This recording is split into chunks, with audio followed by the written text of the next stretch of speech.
Assalamualaikum warahmatullahi wabarakatuh. Waalaikumsalam warahmatullahi wabarakatuh. Alhamdulillahirabbil alamin. Wassalatu wassalamu ala Muhammadin nabiyil ummi wa ala alihi wa sahbihi ajma'in. Rabbana zidna ilma warzuqna fahma. Allahumma arinal haqqa haqqa warzuqna ittiba'ah wa arinal batila batila warzuqna ijtinabah.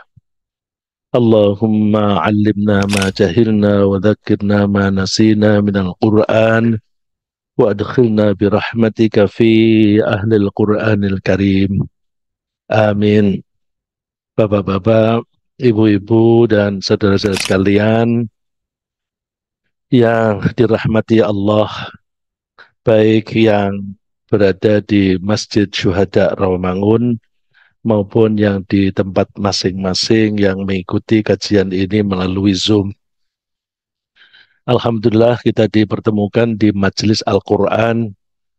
Mudah-mudahan Allah membimbing kita dalam usaha kita memahami pesan-pesan Allah di dalam Al-Quran dan memberi kita semangat dan kemampuan untuk selalu menerapkan ajaran Allah dalam kita berperilaku sehari-hari dan dalam kita beribadah kepada Allah Subhanahu wa Ta'ala. Kita sedang membahas surat Asy-Syams. A'udzu billahi minasyaitonir rajim. Bismillahirrahmanirrahim.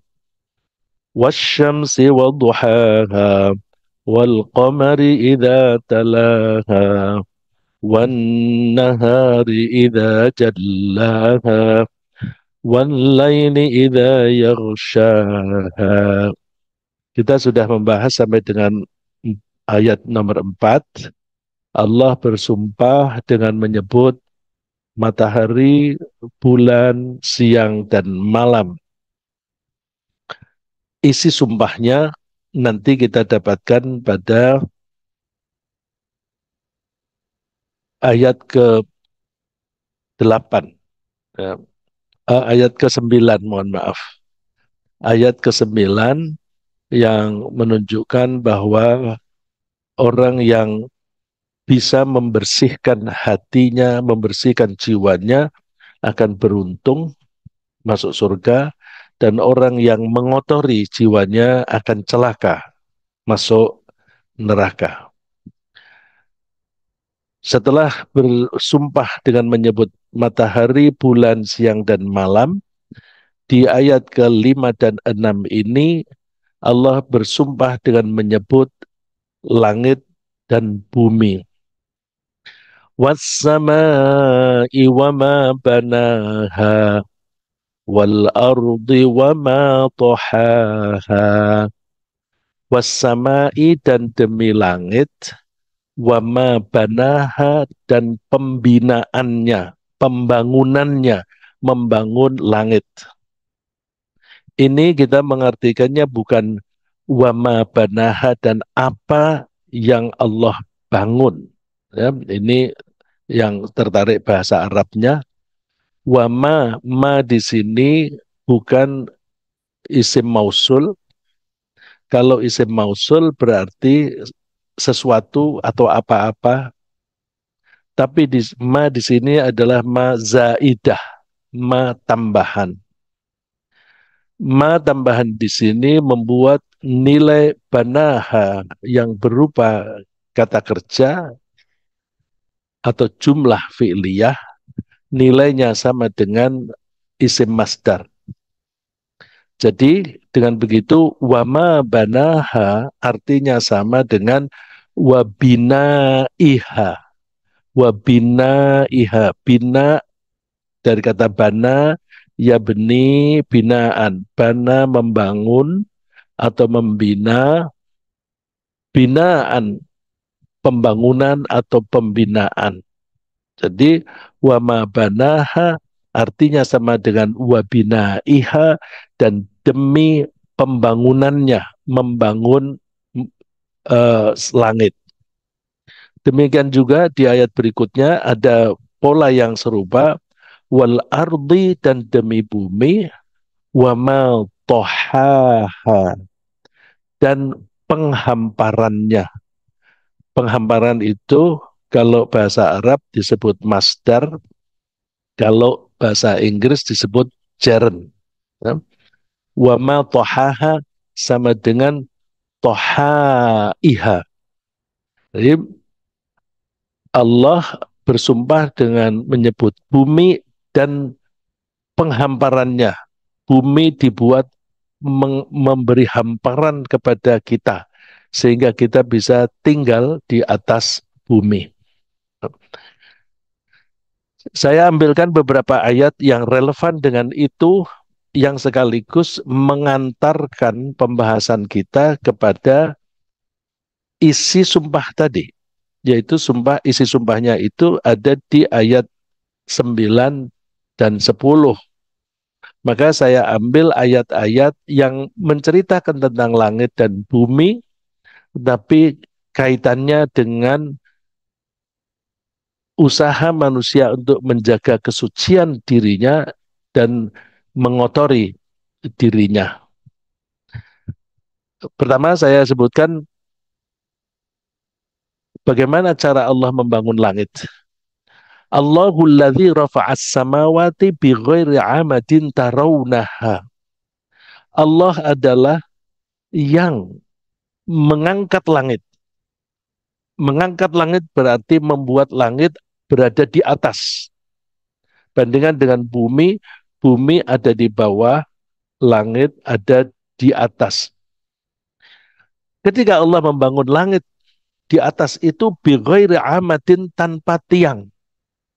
Kita biasanya membangun bangunan memakai tiang. Tapi Allah membuat langit yang seluas itu tanpa tiang sama sekali. Tarawnaha, yang kamu lihat. Coba lihat, mana ada tiang yang menyangga langit. Tentu Allah Maha Kuasa, Allah membuat langit itu berada di atas dengan mekanisme yang diciptakan oleh Allah mengenai misalnya udara. Udara yang terdiri dari gas-gas yang ada di situ. Gas itu ringan. Karena gas itu ringan, maka gas itu cenderung berada di atas benda cair dan di atas benda padat. Maka ruang. Nah, ini kalau kita bisa mengartikan langit itu adalah ruang. Ruang itu selalu berada di atas. Kalau kita mau melihat bahwa ruang itu kecenderungannya di atas, kita bisa cek, kita pompakan balon, dikasih udara, kita masukkan ke dalam air, pasti dia akan mengapung. Karena apa? Balon itu mengandung udara. Udara itu ruang, maka dia akan ada di atas air. Nah, itu ditiru oleh manusia dengan membuat kapal. Kapal mesti ada ruang yang disisihkan di situ supaya kapal itu tidak tenggelam. Ya. Saya teruskan. Bandingkan dengan bumi, bumi itu bulat dan bumi mempunyai gunung-gunung yang terjal, naik turun, naik turun. Tapi Allah menyebutnya wa huwallazi maddal ardo. Allah lah yang membentangkan bumi. Tuh, bulat dan terjal, kok Allah menyebutnya itu membentangkan. Allah membuat bumi bulat, tetapi kita merasakannya datar. Ya. Allah membuat gunung-gunung, tapi kita merasakan bisa tinggal di situ. Wa ja'ala fiha rawasiya, dan Allah menjadikan gunung-gunung di bumi. Gunung-gunung itu apa? Sebenarnya gunung-gunung itu tanah yang terdorong oleh magma, bumi yang bulat, bulat, di tengahnya ada magma yang panas sekali. Magma yang panas itu mendorong semua benda yang ada di atasnya. Ya seperti ibu-ibu ketika memasak, ada air, ada sayur, ketika mendidih, maka sayur itu akan terdorong ke atas, bergemulak begitu. Nah, tanah yang di tengah-tengah bumi ini panas sekali, maka semua benda-benda yang di atasnya itu terdorong ke atas. Nah, ke atas itu ada yang bisa menembus sampai ke atas, misalnya berupa air. Air yang kena karena panas tengah di panas bumi, dia akan keluar menjadi pancaran air panas. Bisa juga bukan airnya yang naik karena jalan air itu sulit, maka yang naik hanya uapnya saja, yang kemudian kita manfaatkan menjadi listrik tenaga uap, geothermal, geothermal power.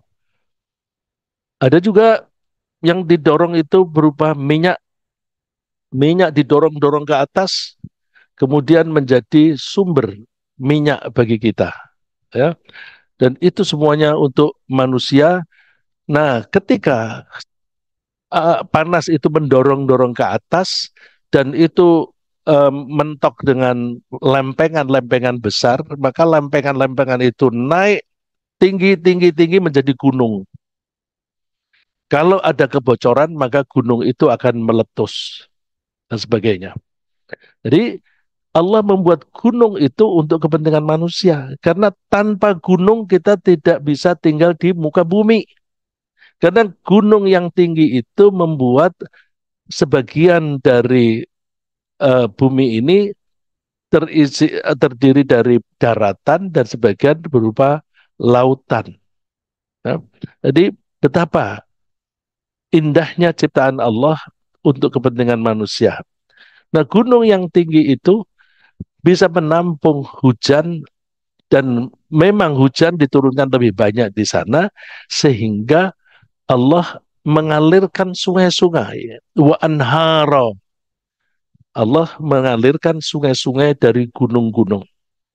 Wa min kulli thamarat, dan Allah menciptakan buah-buahan. Karena ada sungai yang mengalir dari gunung-gunung, maka tanah-tanah menjadi subur, tumbuhlah tanaman-tanaman yang buahnya kita nikmati. Ja'ala fiha zawjaini tsnain. Semua pepohonan itu terdiri dari pasangan-pasangan. Jadi pasangan itu tidak hanya manusia dan binatang saja, tapi eh, pepohonan itu juga berpasang-pasangan. Kemudian setelah Allah menciptakan bumi dan langit, Allah memerintahkan kepada bumi dan langit untuk tunduk kepada Allah. Allah berfirman, "Tsumma stawa ilas samai wa hiya dukhanun faqala laha walil ardi tiya taw'an aw karha." Saya terangkan membacanya dulu. Kalau kita membaca walil ardi tiya, kita wasolkan, kita baca berlanjut, maka hamzah dibaca hamzah mati dibaca walil ardi tiya. Tapi kalau misalnya kita berhenti karena kepentingan bernafas, walil ardi tiya taw'a. Kemudian kita ulangi, mengulanginya bukan i'tiya, tapi membacanya i'tiya taw'an au karha. Ya, bacanya i'tiya. Hamzahnya yang mati berubah menjadi ya. Pedomannya begini, kalau ada dua hamzah ketemu, yang depan itu hidup, yang kedua itu mati, maka hamzah yang kedua diubah menjadi huruf mat. Menjadi huruf mat. Huruf mat itu tanda panjang. Huruf matnya apa? Tergantung. Kalau hamzah yang di depan itu dibaca fathah, dibaca a, maka hamzah yang mati diubah menjadi alif. A manu, ya, a manu menjadi amanu. Imanan menjadi imanan. Utul kitab menjadi utul kitab. Ya, jadi kalau ada dua hamzah berturutan, datang berturutan, yang pertama hidup, yang kedua mati, maka hamzah yang kedua harus diganti dengan huruf mat atau tanda panjang. Dia dibaca u, wawu mati, bila di depannya dhammah, utul kitab menjadi utul kitab. Kalau di depannya itu fathah, amanu, maka dia menjadi alif, dibacanya amanu. Kalau di depannya kasrah eh, seperti ini, itia, maka membacanya itia. Faqala laha walil ardi tia taw'an aw karha. Qalata ataina ta'i'in. Thumma stawa ila sama. Kemudian Allah menuju ke langit. Jangan dibayangkan bahwa Allah bekerja mengerjakan bumi, terus terbang ke langit. Bukan. Istawa di sini menuju, setelah mengerjakan satu, mengerjakan yang lain. Dan sebenarnya bukan lalu terus apakah bumi dan langit itu diciptakan berturutan atau bersamaan. Di dalam Al-Quran, sebagian besar Allah menyebutnya penciptaan bumi, kemudian Allah menyebut penciptaan langit. Memberi kesan seolah-olah Allah membuat bumi dulu, baru kemudian membuat langit. Tetapi di dalam Al-Quran ada juga ayat yang menyebutkan Allah menciptakan langit, kemudian menciptakan bumi. Loh, kok begitu? Seperti tidak konsisten. Itu yang disebut at-tartib fil kalam. Ya, urut-urutan dalam percakapan. Karena kita tidak bisa menceritakan dua kejadian sekaligus. Ya, karena kita kalau menggunakan bahasa, bahasa itu linear, linear itu dari kata line, garis, maka garis itu terdiri dari titik-titik. Maka kalau kita menggunakan bahasa, maka kita mesti membutuhkan waktu. Kita tidak bisa menceritakan dua hal, dua kejadian dalam waktu yang sama persis. Karena bahasa itu tidak bisa disebutkan tanpa urut-urutan. Maka summa yang disebutkan di sini itu namanya at-tartib fil kalam. Dalam ceritanya saja, tapi sebenarnya Allah menciptakan bumi dan langit itu bareng. Karena kalau ada materi, materi itu mesti butuh ruang. Ruangnya itu langit. Jadi tidak mungkin ada materi, benda tanpa ruang. Karena benda itu membutuhkan ruang. Oleh karena itu, logikanya bumi dan langit diciptakan bersama-sama. Wahya dukhon. Pada saat itu langit itu berupa, di sini diartikan asap. Tapi ada yang mengartikan fog. Fog itu apa itu? Kabut. Kabut. Dukhon itu umumnya asap. Kalau asap itu dari api, kalau kabut itu dari air. Nah, yang mengartikan asap, apa yang mengartikan kabut, alasannya adalah bahwa kabut yang berada di langit itu nanti akan bergabung hidrogen dan oksigennya menjadi air, lalu terus jadilah air yang ada di laut. Wallahu alam. Pokoknya Allah menyebutnya dukhon. Ya. Faqala laha walil ardi tiya tawan aw karha. Kemudian Allah bersabda kepada bumi dan langit, Itia, datanglah kalian berdua. Tawan, baik secara sukarela, taat sukarela, aukarhan atau secara terpaksa. Jadi Allah menciptakan bumi dan langit. Bumi dan langit itu yang kita menyebutnya universe, alam raya. Alam raya yang di situ ada bumi dan langit, diperintahkan oleh Allah untuk tunduk patuh. Pilih, tunduk patuh dengan sukarela atau terpaksa. Mereka berdua menjawab, Qalata ataina ta'i'in. Kami datang dengan taat secara sukarela. Nah, ini dari sini kita bisa memahami sifat Allah salah satunya di dalam Asmaul Husna adalah Allah itu maha qahhar. Qahhar itu maha memaksa. Memaksa di sini memaksa kepada benda-benda yang ada di langit yang selain manusia. Jadi selain manusia itu dipaksa oleh Allah.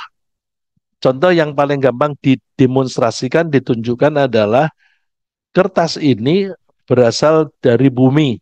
Ya, kertas umumnya dibuat dari pulp, bubur kertas. Bubur kertas itu dibuat dari kayu.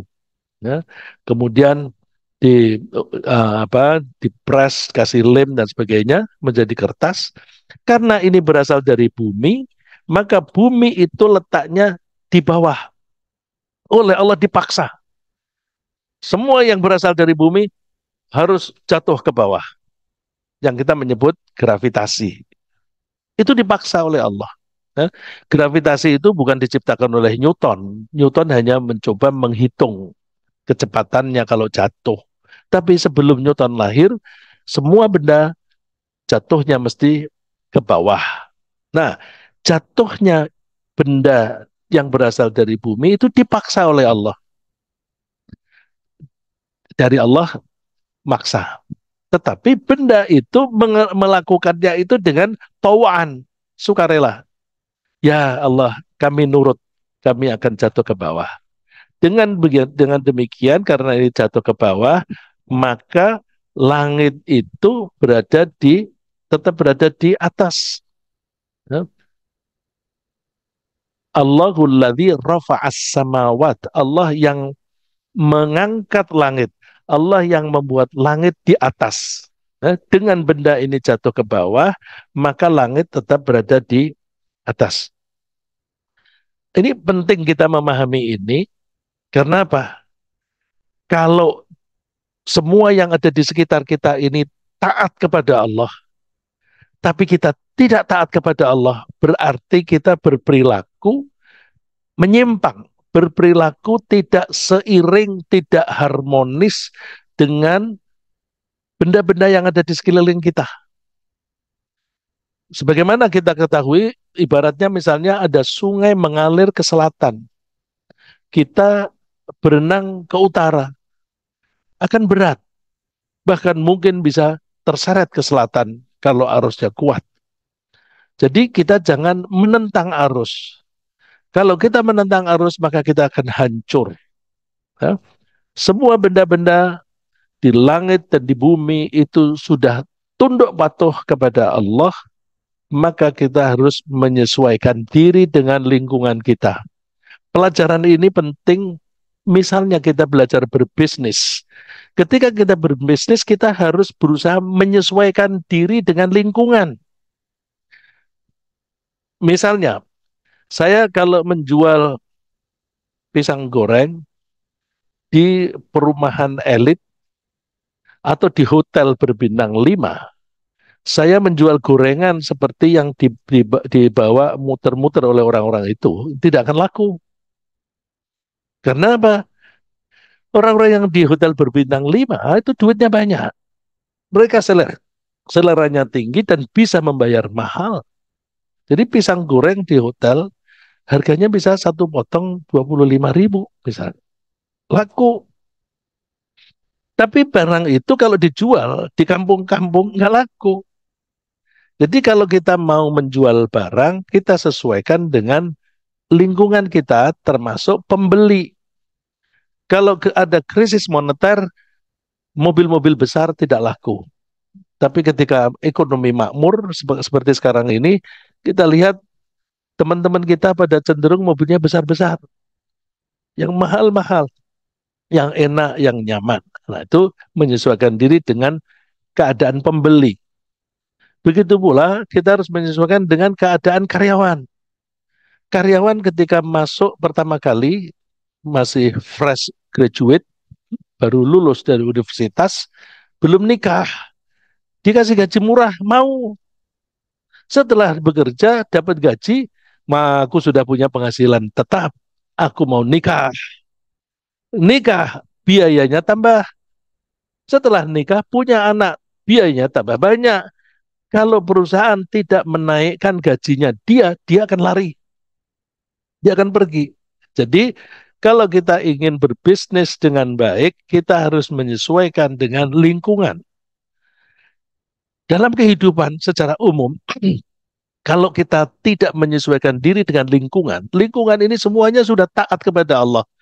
Maka kalau kita berperilaku bertentangan dengan lingkungan, kita akan hancur. Misalnya, Allah itu membuat segala sesuatu itu seimbang. Wa wada'al mizan. Allah itu meletakkan keseimbangan di alam raya. Karena alam raya ini seimbang, maka kita harus mengatur diri kita seimbang. Kalau kita memasukkan energi terlalu banyak dan energi yang kita pakai terlalu sedikit, itu namanya tidak seimbang. Tidak seimbang.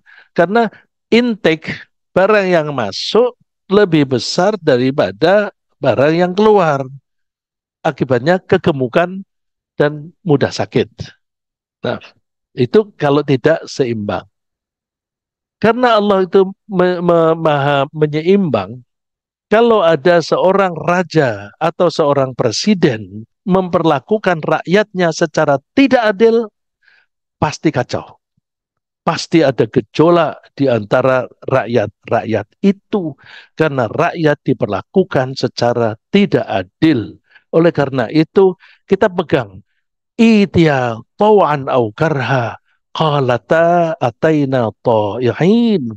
Allah itu sudah membuat semua yang ada di alam raya ini taat kepada Allah karena semuanya taat. Kalau ada orang yang tidak taat kepada Allah, pasti dia akan mengalami celaka. Oleh karena itu, karena mereka itu taat, taat itu tunduk patuh itu bahasa Arabnya Islam. Ya, bahasa Arabnya tunduk itu Islam. Dengan demikian, semua benda-benda di alam raya itu sudah Islam. Semuanya Islam. Nah, ini yang suka disebut Islam kalau ditulis dalam bahasa Indonesia, Islamnya I-nya kecil. Karena kalau I-nya kecil itu artinya tunduk. Kalau I-nya besar itu pronoun, kata benda untuk nama benda tertentu. Kata untuk benda tertentu. Seperti kalau kita menyebut syuhada, ya syuhada ya masjid ini, ya masjid ini namanya syuhada. Itu nulisnya pasti S-nya besar. Ya. Masjid syuhada, M-nya besar, S-nya besar. Tapi kalau kamu sholatnya di mana? Di masjid. Di masjid di mana? Di Kebayoran. Masjid di situ M-nya kecil. Jadi kalau kita menyebut agamamu apa? Islam. Islam itu artinya ketundukan. Kalau artinya ketundukan, maka I-nya kecil. Tapi kemudian orang-orang membuat Islam itu seolah-olah identitas. Identitas untuk kelompok tertentu sehingga ada orang yang beragama Islam, ada yang beragama Kristen, yang ketika ditulis Islam I-nya besar, Kristen K-nya besar dan sebagainya. Nah, kita perhatikan ayat ini. Afa ghaira dinillahi yabghuna wa lahu aslama man fis samawati wal ard? Apakah mereka mencari agama selain Allah, selain Islam? Apa ghairu dinillah yabghun, apakah mereka mencari agama selain agamanya Allah? Nah, agama selain Allah, agama din. Din itu aturan. Kalau orang beragama berarti orang itu mengikuti aturan. Coba orang yang tidak beragama itu kecenderungannya tidak mengikuti aturan. Bukan orang menyesuaikan diri dengan aturan, tapi aturannya yang diubah menyesuaikan keinginannya sendiri. Ya. Contohnya misalnya ada seorang rektor dikasih jabatan, jabatan kalau nggak salah komisaris atau apa waktu itu, yang seharusnya tidak boleh dirangkap oleh seorang rektor. Wah, ini bertentangan dengan peraturan itu. Bukan rektornya itu jabatannya dicabut salah satu, tapi peraturannya diubah. Dan itu karena orang-orang diem, diteruskan. Kalau anak yang berumur kurang dari 40 tidak boleh menjadi calon presiden atau calon wakil presiden. Terus keinginannya ini jadi peraturannya aja yang diubah.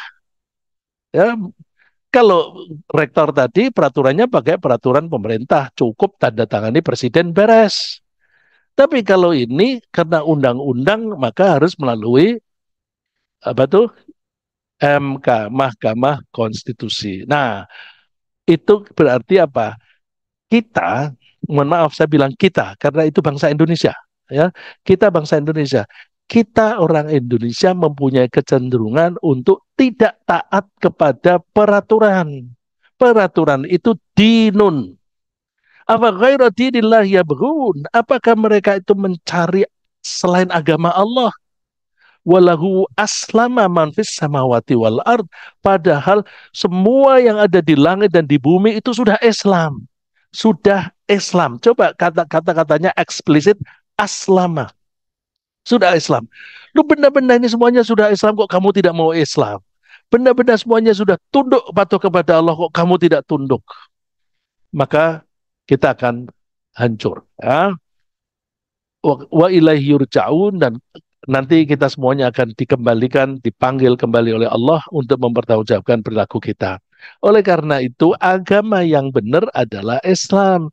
Inna dina indallahil Islam.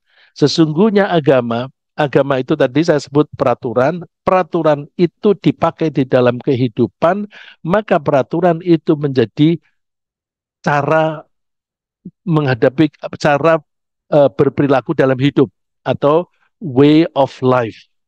Jadi ad-din itu berarti way of life.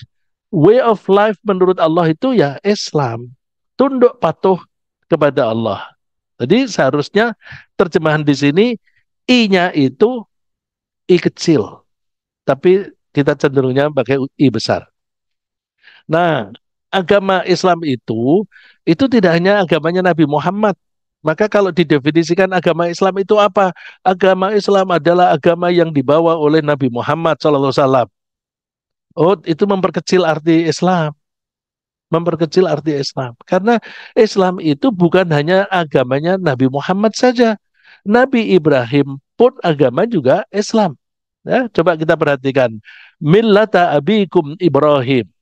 Ikutilah agama orang tuamu Ibrahim. Huwa sammakumul muslimina min qablu wa fi hadha. Dia Allah memberi nama kepada kalian al-muslimin. Muslimin artinya orang-orang yang tunduk, orang-orang yang Islam. Baik generasi yang dulu maupun generasi sekarang. Jadi Nabi Ibrahim agamanya Islam.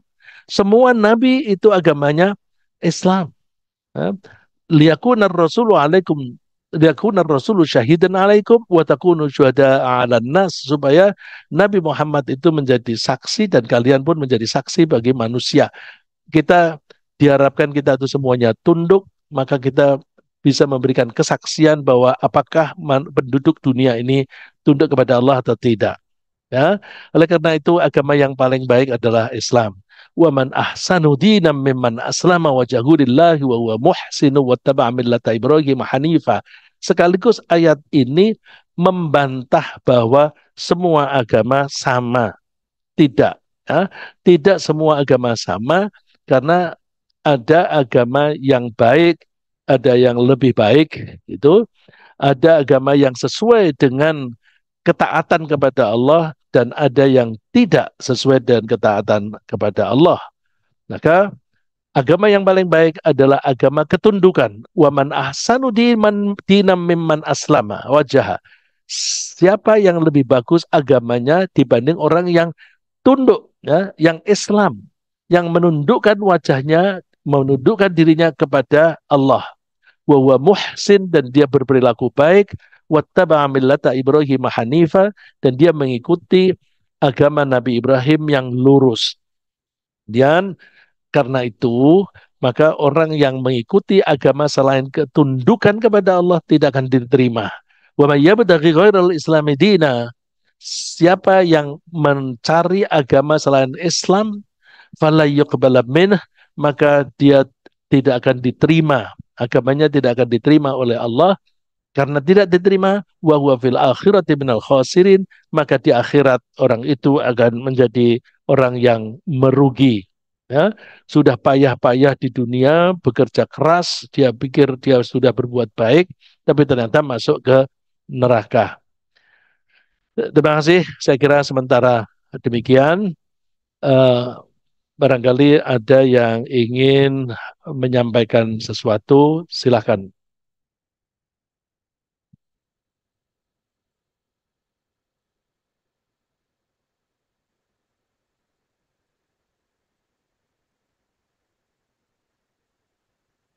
Baik, jazakallah khairan katsiran kepada guru kita, Ustaz Bapak Ustaz Rizabullah. Jika ada pertanyaan dari jamaah yang hadir di masjid maupun yang mengikuti kajian lain, kami persilahkan. Ada satu pertanyaan dari Ibu Sismiliana. Izin bertanya, menarik sekali penjelasan Quran surah Fussilat ayat 11. Berarti kita manusia hanya diperintah untuk patuh pada perintahnya saja ya, Ustaz, agar memperoleh keseimbangan. Tidak perlu sedih dengan yang merusak keseimbangan. Patokannya apa Ustaz untuk melihat diri dan keluarga bahwa sudah menjaga keseimbangan? Jazakallah khair. Iya, terima kasih Ibu Sismiliana. Ibu ini di Pati ya. Terima kasih Ibu. Ini teman-teman kalau yang ke Pati bisa mampir ke Bu Sismiliana. Ini dia bisnisnya barang-barang pertanian. Kita doakan bisnisnya berkah karena dia harus berhadapan dengan cukong-cukong yang berusaha kartel. Jadi petani-petani itu dikerjain oleh kartel itu. Tapi ini ada orang yang muslim, muslimah yang memperjuangkan para petani. Mohon maaf Bu Sis, saya menyebutnya demikian. Begini, karena Allah itu membuat alam raya ini taat, memaksa dengan sifatnya Allah yang Al-Qahhar, maka kita harus bersedia, rela diatur oleh Allah. Kan tadi benda-benda semuanya rela diatur oleh Allah. Gas itu dibuat oleh Allah ringan, maka dia akan lari ke atas. Itu eh, dia taat. Nah, kita mesti, karena kita dilengkapi lebih dari benda-benda itu, lebih dari tanah, lebih dari batu, kita dilengkapi dengan akal dan juga hawa nafsu, maka kita mempunyai potensi untuk tunduk dan tidak tunduk seperti yang disebutkan di ayat 9 dan 10. Ya. Jadi karena kita diberi akal dan diberi hawa nafsu, kita punya potensi untuk tunduk dan punya potensi untuk membangkang. Nah, kalau kita membangkang, kita hancur sendiri. Contoh yang tadi di Fussilat yang Ibu sebutkan adalah bahwa semua sudah taat dan termasuk keseimbangan. Keseimbangan ini disebutkan di surat Ar-Rahman, wa wada'al mizan, ya, di surat Ar-Rahman. Maka kita harus mengikuti lingkungan kita yang seimbang. Karena alam raya ini seimbang, maka ketika kita mendidik anak kita, kita harus menjaga keseimbangan. Jangan sampai kita punya anak 5, yang satu diberi, yang lain tidak diberi apa-apa. Sehingga ada pilih kasih. Atau ada salah satu yang kalau nakal sedikit digebukin, tapi yang lain salah yang lebih besar dibiarin aja. Nah, itu namanya tidak seimbang, tidak adil. Kalau dalam hubungan sosial namanya keadilan. Nah, kalau eh, benda-benda yang lain itu disebutnya keseimbangan. Suami istri juga demikian. Jangan sampai suami itu mengeksploitasi istri sehingga istri itu menjadi sengsara. Ya, gimana mengeksploitasi? Banyak itu orang kaya yang mengeksploitasi istri. Wanita ketika dinikahi oleh orang kaya senang. Tapi begitu menjadi istri, dia disuruh mengelola restoran. Ya, ini aku bikin kamu restoran. Wah, seneng karena berarti dia mempunyai kekayaan. Tapi mengelola restoran itu capek, Pak. Capek. Terus apalagi suaminya tidak fair, tidak adil. Dia kawin lagi, istri yang kedua diberi hotel di Sumatera sana, istri nomor satu di Kerawang sana, Pak. Rumahnya di Jakarta, restorannya di Kerawang, terus hasilnya tidak seberapa, yang satu hotel di Sumatera sana. Ini tidak seimbang, maka ya hancur, hancur. Ya, yang saya eh, pahami kejadian itu membuat ada anak yang membangkang, nggak mau ketemu bapaknya, bahkan nikah pakai wali bapaknya pun tidak mau. Karena apa? Protes. Kenapa dia protes? Istri kedua itu asalnya tinggal di desa. Anaknya ini ketika masih kecil dititipin pada wanita itu. Dititipin ternyata itu untuk menjaga hubungan.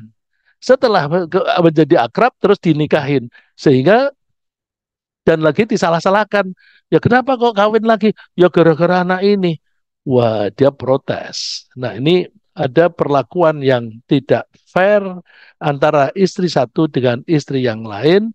Oleh karena itu akan terjadi kehancuran. Keseimbangan harus kita lakukan di mana saja.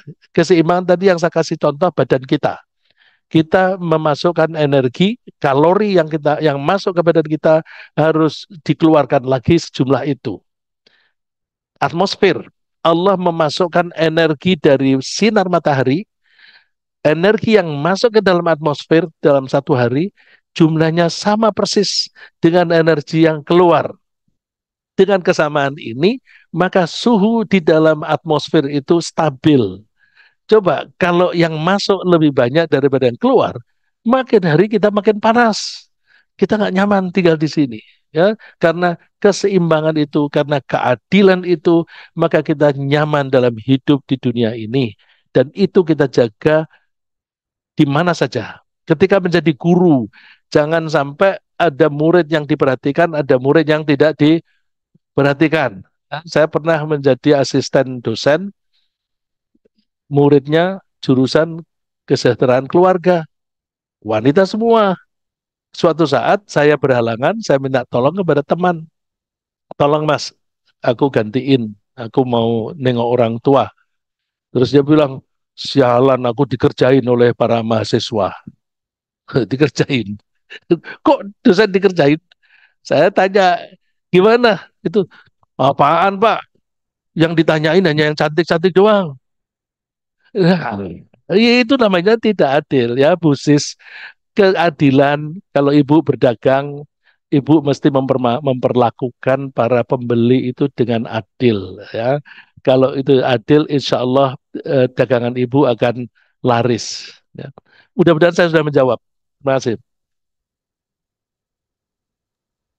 Baik, ada lagi pertanyaan dari bapak-bapak yang hadir di sini maupun yang di rumah, kami persilakan. Mungkin dari kami Ustadz, bahwa seluruh agama para nabi itu adalah Islam ketundukan. Nah ini mungkin sedikit menyimpang Ustadz. Kalau kami lihat nih dalam beberapa tayangan YouTube sekarang ini ada Ustadz atau disebut Ustadz yang dia bercerita tentang semua kitab-kitab, mempelajari berbagai kitab-kitab dari agama-agama lain. kitab-kitab yang kuno-kuno gitu kan, Bible-nya Yahudi dan lain-lain.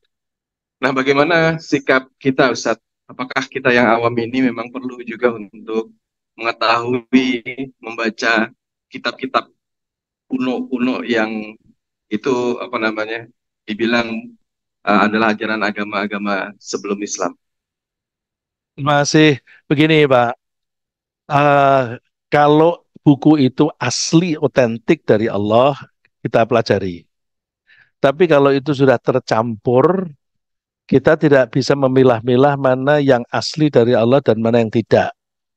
Coba buku-buku yang disebutkan tadi antara lain satu agama bukunya bukan hanya satu, dua atau empat, sampai belasan, banyak sekali dan disebutnya karangan si A, karangan si B. Namanya aja karangan orang. Kok dibilang firman Tuhan? Ya nggak bisa. Jadi kita harus mengimani semua kitab yang diturunkan oleh Allah, Taurat, Zabur, Injil, dan Al-Quran. Tapi yang kita imani yang asli. Karena tidak ada jaminan mana yang asli, ya kita tidak bisa mengikuti itu. Terus apakah kita ada kewajiban em, mempelajari itu tergantung tujuannya. Kalau tujuannya ingin memberi penjelasan kepada orang-orang bahwa ini lo lihat kitab yang kamu ikuti ini tidak asli dan sebagainya.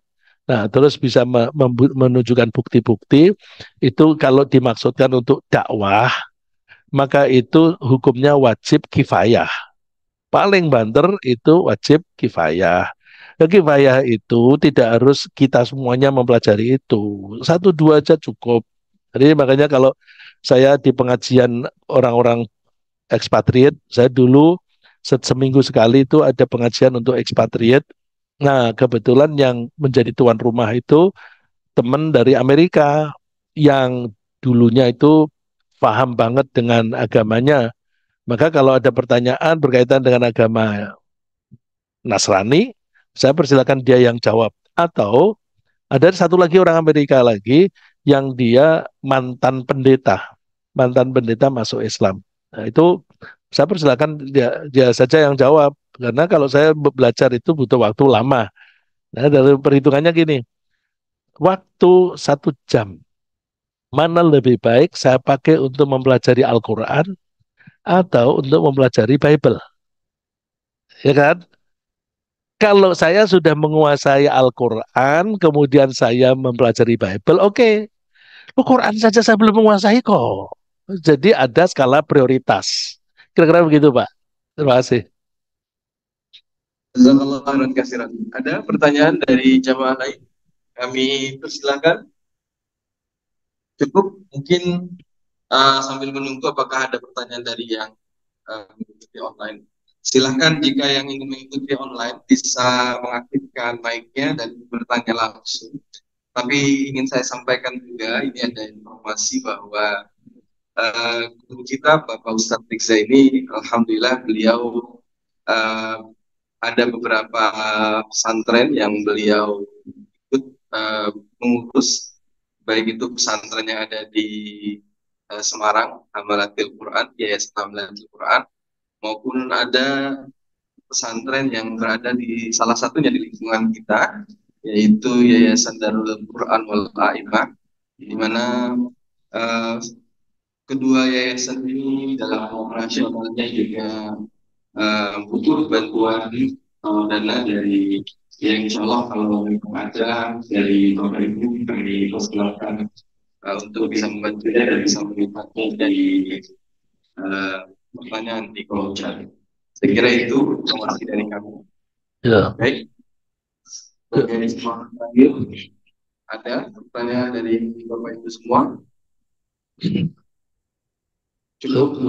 Terima kasih. Terima kasih. Saya menunggu Pak Dadang ternyata tidak bertanya. Ya, saya untuk memberi kabar saja kepada bapak-bapak yang ada di sini, santri-santri kita ini tidak kelihatan, hanya sedikit yang kelihatan karena 6 di antara santri kita sekarang sedang umroh. Jadi karena mereka pergi umroh, maka mereka tidak hadir di sini. Dan untuk umroh itu programnya ada orang yang ingin mengumrohkan orang-orang yang hafal Quran. Yang melamar ada sekitar 100. Tesnya itu sanggup membaca Al-Quran 1 hari hatam. Dan dari kita mengajukan 6, semuanya lulus. Berarti alhamdulillah pendidikan kita ya boleh dibilang berhasil menghibur diri, Pak. Menghibur diri, dan saya berterima kasih kepada bapak-bapak dan ibu-ibu yang mendukung kami. Ya, mudah-mudahan Allah membalas bapak-bapak dan ibu-ibu dengan pahala yang besar, yang mengalir, karena itu saya mempercayai bahwa pahalanya mengalir, karena mereka nanti akan mengajar, maka ilmunya itu akan dimanfaatkan seterusnya. Dan mudah-mudahan Allah memperkuat iman kita, makin hari kita makin kuat iman kita, dan makin meningkat ketaatan kita kepada Allah, kita laksanakan perintah Allah, dan kita tinggalkan larangannya. Dan mudah-mudahan kita kelak meninggal dunia dalam keadaan taat kepada Allah. Wala tamutunna illa wa antum muslimun. Jangan kalian sampai mati kecuali dalam keadaan tunduk patuh kepada Allah. Amin. Subhanakallahumma bihamdika asyhadu an la ilaha anta astaghfiruka wa atubu ilaik. Assalamualaikum warahmatullahi wabarakatuh. Waalaikumsalam warahmatullahi wabarakatuh. Sambil gini ya. Tipnya Pak sebutkan. Makasih Ustaz Rizka. Makasih Ustaz. Terima kasih Bapak Ibu. Mudah-mudahan Bapak Ibu tetap sehat.